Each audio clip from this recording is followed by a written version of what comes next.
Kagabi pa raw alam ni Taguig Representative Alan Peter Cayetano at ng bagong House Speaker na si Marinduque Representative Lord Alan Velasco na pinapatawag sila ngayong tanghali. Kailan daw alam? I-explain natin. Kailan alam? Kagabi. Okay? Kagabi. Alam nila na pinapatawag sila ni Presidente Duterte. Bakit kaya? Di ba kahapon, sabi ni Spokes, galit si Pangulong Duterte. Bakit? Sa nangyari doon sa Celebrity Sports Plaza. Galit ang Pangulo. Hindi ako nagsabi niyan. Tagapagsalita niya. Dismayado ang Pangulong Duterte. Tagapagsalita niya nagsabi niyan, hindi ho ako. Okay? Malinaw yan ha. Baka sabihin ninyo ako nagbe-imbento. Si Spokes po ang nagsabi niyan. Tapos, kagabi pa lang, alam na nitong dalawa na pinatatawag sila ni Pangulong Duterte. Panoorin pa natin. Ni Pangulong Duterte sa gitna ng kanilang banggaan sa pagka-speaker. Pero bago pa ang pulong, formal nang nailuklok bilang bagong speaker si Velasco na sinundan ng irrevocable resignation ni Cayetano. Kanina sa mga litratong ipinadala ni Senador Bongo na nasa pulong rin kasama sa Executive Secretary Salvador Medaldea, makikita sina Velasco at Cayetano na kausap ang Pangulo. Kwento ni Go, unang kinausap ng Pangulo si Cayetano, pagkatapos ay si Velasco. Naka-shades pa ang Pangulo habang kausap ang dalawa. Sabi ni Go, halos wala pa raw tulog noon ang Pangulo. Sabi ni Go, para raw amang kinausap ni Go ang dalawa at pinayuhan na magkaisa bilang isang mayorya para maipasa ang budget. Sabi naman ni Presidential Spokesperson Harry Roque, nagkasundo nga raw ang dalawa na kasama magtrabaho bilang mayorya para maipasa agad ang 2021 proposed national budget at iba pang prioridad na panukalang batas ng gobyerno. Sa ilang larawan, nakikita pang magkatabi sina Velasco at Cayetano habang nakatatak Duterte ang come-off pose. Pagkatapos ng pulong, ipinakita pa ng Pangulo ang kanyang motor kina Velasco at Cayetano. Tapos na po ang boxing. So Malacanang recognizes of course Congressman Velasco as the new speaker. Malacanang recognizes. Ito yung pagtapos na na-ratify. Okay? Yung botohan na naganap sa Celebrity Sport Plaza. Ibig sabihin, bakit ni-ratify? Alam nilang hindi legit yung ginawa nila sa Celebrity Sports Plaza. Kaya ni-ratify sa Congress. Ito, ang sagot ngayon ng palasyo. Ano? Our consistent position has been, it is the House of Representatives that will choose their leaders, and if it has been ratified, then it is Speaker Lord Alan Velasco. Ano daw ang consistent na position of PRRD? Congressman, ang bahala kung sino ang gusto nilang maging speaker. Hindi sa akin galing yan ha. Galing yan kay Spokes. Okay? Consistent ang position ng ating Pangulo na ang congressman ang bahalang bumoto kung sino ang gusto nilang speaker. Sa madaling salita ho, hindi ho chosen ni Pangulong Duterte si Velasco. Ang namili ho yung mga congressman. Bumaliktad. Yan ho, malinaw. Consistent. Ito na ang ikalawang beses sa sabay na pinulong ng Pangulo sina Velasco at Cayetano dahil sa banggaan sa pagka-speaker. Bukod pa yan sa pulong na ito na napagkasunduan ng term sharing. Magkahiwalay din silang pinulong ng Pangulo nitong uminit ng husto ang banggaan at sa kanyang public address ng isang linggo kung saan pinagsabihan niya ang dalawa na ayusin ang kanilang gusot alang-alang sa 2021 national budget. Gate ng Malacanang, hindi raw ito panghihimasok sa kalakaran ng Kamara. Kung ano man ang nangyari sa Kamara, desisyon daw nila yun. Would you call this intervention? Or would you still deny that this is intervention? Or this is a necessary intervention? This was a decision of the members of the House of Representatives. Ano daw, sino daw kung ang decision of the Congress. Sabihin, congressman ang nagpumili, hindi ang Pangulong Duterte. Inulit pa uli, ha? Representatives on a purely Tinan mo yung itsura ni Morong, parang dudang-duda pa siya. internal matter. And the president had nothing to do with that? Hindi ko po alam kasi ang sabi ko nga po, nagpatawag siya ng pagpupulong pero even before the meeting happened, nagkaroon na po ng resolution ang leadership issue.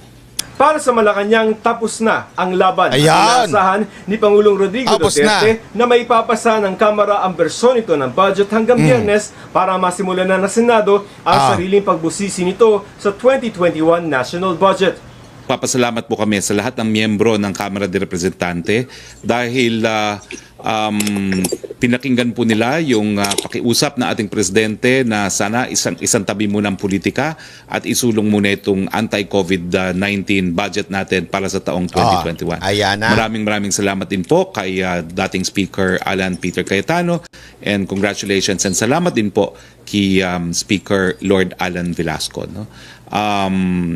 We look forward to working closely with Speaker Lord Alan Velasco because he is also a very close ally of this administration. We cannot afford a reenacted budget at this time. Ayan ha. Okay. Ngayon, sagutin natin yung mga trolls. Malinaw na dyan ha. Malinaw. Okay? Malinaw na sinabi ni Spokes. Nirerespeto nila yung mga congressman. Consistent ang posisyon ng ating Pangulo. Rerespetuhin ang desisyon ng mga congressman. Ang mga congressman, hindi na himasok ang Pangulo. Yun ang susundan natin. Huwag kasi tayo maniwala doon sa kwento-kwento. Yan ang hirap sa atin eh. Ang hirap sa atin, kwento tayo ng sabi ni ganitong vlogger, sabi ni ganitong vlogger, sabi ni ganitong... Andali, asan ba yung source? Huwag naman tayong medyo gullible. Minsan napapaka-gullible na tayo kaya tuloy tayo minsan nasasabihan na kung ano-ano eh. Nagiging gullible tayo. Sige. Isa pa.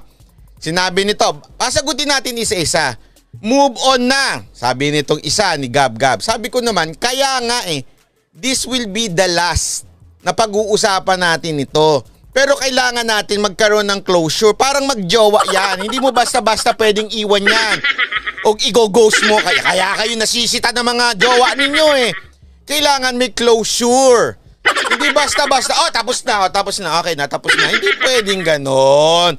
Isara natin ng maayos. Okay? Pangalawa, sabi nung isa, okay? Susundin mo daw ba yung dare mo? Na isara yung vlog mo. Sandali. Yan ang mahirap sa inyo eh. Hindi kayo marunong makaintindi. Minsan talaga, mahina ang pagkaunawa. Medyo, sana minsan, mag-research, Kaya nga dare, di ba? Sinabi ko, makikipag-dare ako kay TP. Kung TP, ikaw sasarado mo yung mo, pag hindi nakaupo si Velasco, isasarado mo. Pag ako, nakaupo si Velasco, ako naman na magsasara. Dare yun. Ibig sabihin, dapat magkaugnayan kaming dalawa at magkasundo kami dun sa dare. Hindi naman siya kumagat dun sa challenge ko eh. Ay, grabe, wala talagang brain. Minsan gagamit po ng brain, ha? Libre po ang mag-Google. Yan ang hirap sa atin eh. Basta na lang makabira, ganito lang ho yan. Pag medyo mahina na ang kaisipan, huwag na makipag-argumento. Kasi mapapahiya ka lang, kawawa naman yung magulang mo. Bakit? Hindi ka binigyan ng tamang edukasyon.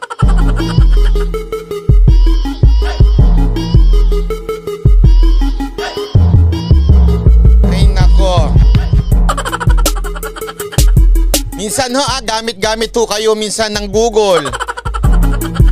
Minsan medyo mahina. Sorry, pero mahina. Kaya nga challenge, ibig sabihin nun, kagatan kayo ng challenge, kayong dalawa. Pwede bang, challenge kita. Pero ako lang? Paano siya? Ba't di siya pumayag? Kung pumayag siya, di sana sarado na yung vlog ko. Hindi siya pumayag, wala siyang sagot. Ang tawag dyan, Brad, abilidad. Gumamit ng utak minsan. Hirap sa inyo eh. Hindi porket di ako graduate. Gumagamit ako ng brain. Kayo hindi. Pasensya na.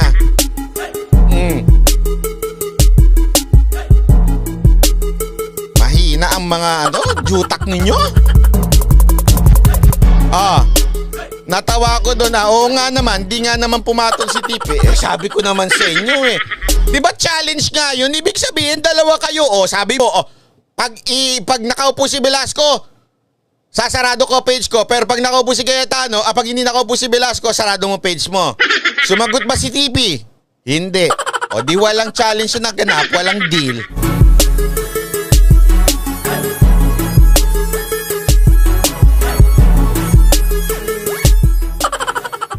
Scholar ng Claret School of Quezon City ito. Joke lang. Hindi ako scholar ha. Pasensya na pag medyo mahina ang utak. Wag mong maglagi-lagi dito, ha? Kasi medyo kawawa kayo dito sa YouTube channel ko kung mahina ang utak ninyo. Ha? Bakit? Magandang tanong to. Bakit biglang bumaligtad ang mga congressman na for APC din kay Velasco? Alam mo naman ang mga congressman minsan. Mapangakuan lang yan. Mamaya explain ko sa'yo kung anong ginagawa kung ba. Hindi ko sinasabi ha, hindi ko sinasabi. Pero minsan, ganito, tandaan natin. Si Pangulong Duterte, okay? Si Pangulong Duterte, hindi niya pinili si Velasco. Yan ang sabi ng Malacanang ha, hindi sa akin galing yan. Pero hindi ko sinabing yung anak hindi siya pinili si Velasco. Radel Bunagan, Joy Manateros. So, posible, which is, baka, okay, posible, na baka na-persuade ni Velasco yung ibang mga congressman by using the picture nila ni Mayor Sara Duterte. Baka! O kaya, di ba, ang hilig pa naman gumamit ni Velasco na salamat sa suporta ni Mayor Duterte, salamat sa kay Presidente Duterte sa suporta. Ang hilig nilang magaganyan, di ba? Nakita nyo naman yung text, di ba? Text ni Mikey Romero na nilabas mismo sa news. Text nung isa pang kongresista. Talagang nakasulat doon. According to the first family, attend Celebrity Sports Plaza. Oh. Ito ay aking opinion lamang. Okay? Itong bagay nito, walang ano. Ang totoo, merong text yung mga congressman na lumabas sa balita yon. Text ni Mikey Romero, text ni isa pang kongresista na sinasabi nila, okay, na ay lumabas sa GMA kapon. Pinakita natin yung kapon na sinasabi nila na may kautusan na daw ang first family na sumuporta kay Velasco. Diba, sagot nga ni Mayor Inday, wala na akong control dun sa mga sasabihin ng mga congressman. Siguro, bumaligtad, kaya ganon. Ngayon, is it possible? Posible ba yung ganyang klaseng senaryo? Di ba nga? Di ba nga, lahat yan noon, kalaban ni Duterte, nung naging presidente si Duterte, lahat napunta kay Duterte? Ngayon pa, na 91% si Pangulong Duterte, di nangatog yung mga yan, pag sinabi ng mga kongresista, sabi ng first family. Sa totoo lang sa totoo nga lang kung iisipin mo, pwede nga magtampo si Speaker Cayetano kasi hindi nagsasalita si Pangulong Duterte. Lagi lang niya sinasabi, ako ay wala nang pakialam sa speakership. Bahala na kayo mga kongresista. Ay kung talagang masasabi mo na talagang pwede, di ba? Sana kung bastos lang din ito si Speaker Cayetano, ganun ba? Labanan na tayo. Di ba? Kaya lang hindi bastos talaga yung tao, hindi nagtatampo, sa katunayan nagsorry pa. Ayun, sabi nito, basta Mayor Duterte ang boss ko, TP bugok.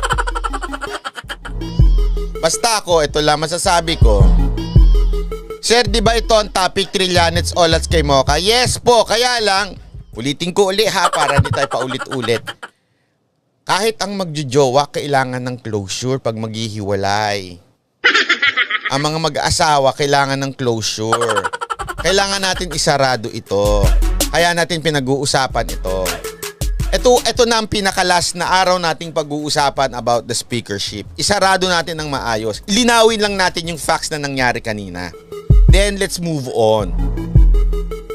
Bakit magtatampo naman siya sa Pangulo? Di nga siya bastos walang... Yun na nga. Ibig ko sabihin ng pagtatampo, yung...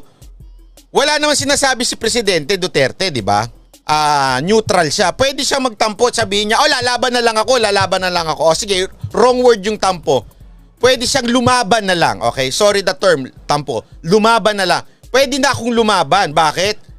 Wala naman sinasabi si Presidente. Basta sabi lang ni Presidente, ayusin yung budget. Lalaban ako. Di ba? Pwede niyang gawin yun eh.